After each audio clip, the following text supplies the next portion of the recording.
All right, guys, so now we move on to the serve.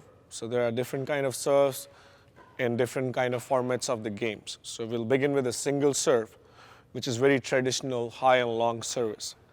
So in badminton, earlier times when the game was developing, over time now services have become way more shorter and faster because game have become a lot faster. But I would still go back to the basic fundamental service, which is a high and long serve.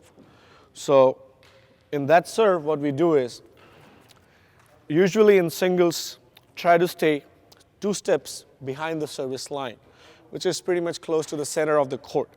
So you're here, so 1 and 2.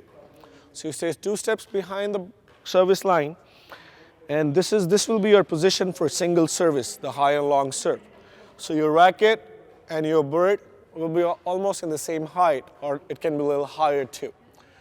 If you take a look at my toe, my right toe, it's upwards since I'm a lefty. If you're a right-handed player, it's going to be your left. So I would break it into 3 parts. This is position 1, where you get ready to serve. Now in position 2, your toe comes down, your heel comes up on your playing foot, and your racket gets ready to swing. Now in position 3, you're going to hit the bird high and long.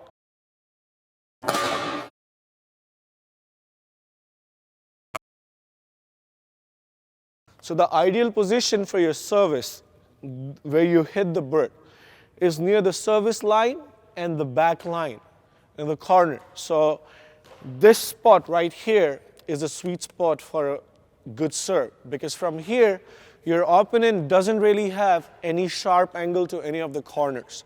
If you serve high and long in the middle, no matter what your opponent is going to hit in any corner, it's going to be kind of same distance and same sharpness of the angle. Now, sometimes your opponent is good from the center court, so you might want to change the position of your serve. Still, it's going to be high and long, but it could go from here to all the way here. And that's when anticipation comes in role. You serve to the side, you anticipate for a sharper shot, you retrieve it. And you take advantage of your opponent's thinking that, okay, he's going to hit this, let me just serve there so that he hits a good shot, and I take it.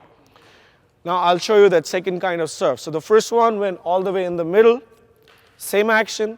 The second serve will go all the way to the side.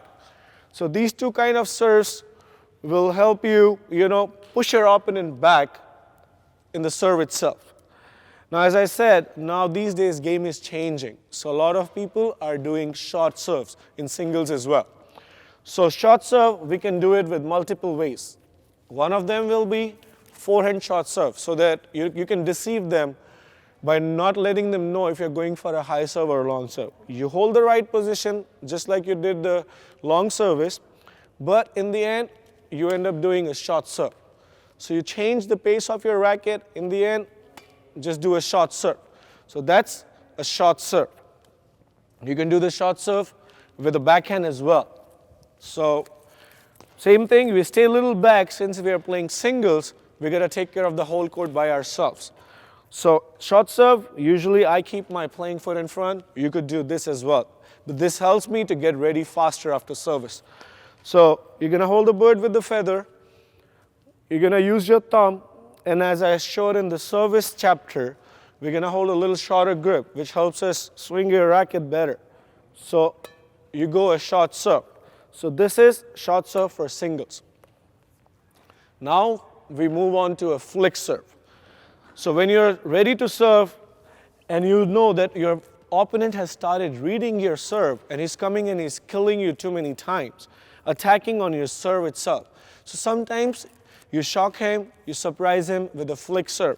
So you try to keep your action as same as possible, but in the end you give it a hard jerk with your thumb and the serve goes all the way back.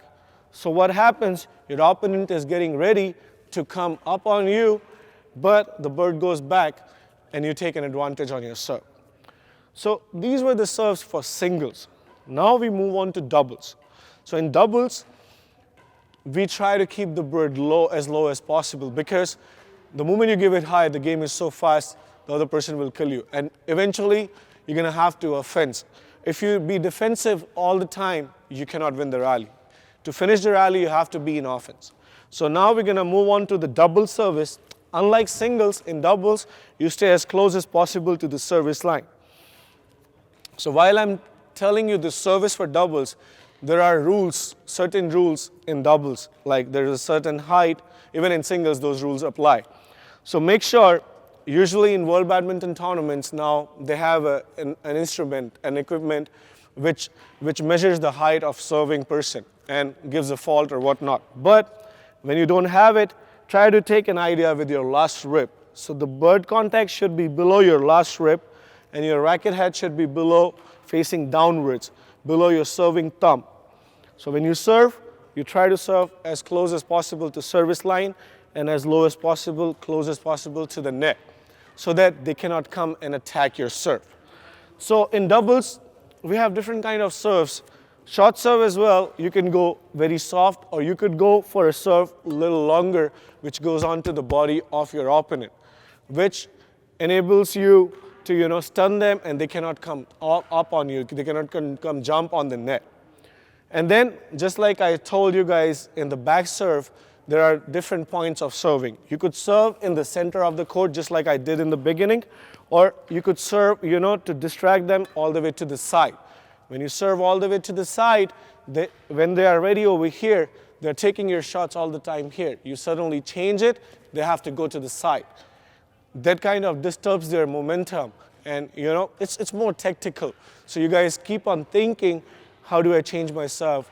Simultaneously, you think for the next shot, okay, what's the probable return he's gonna give with me, which we're gonna cover in the next chapter, which is the serve return.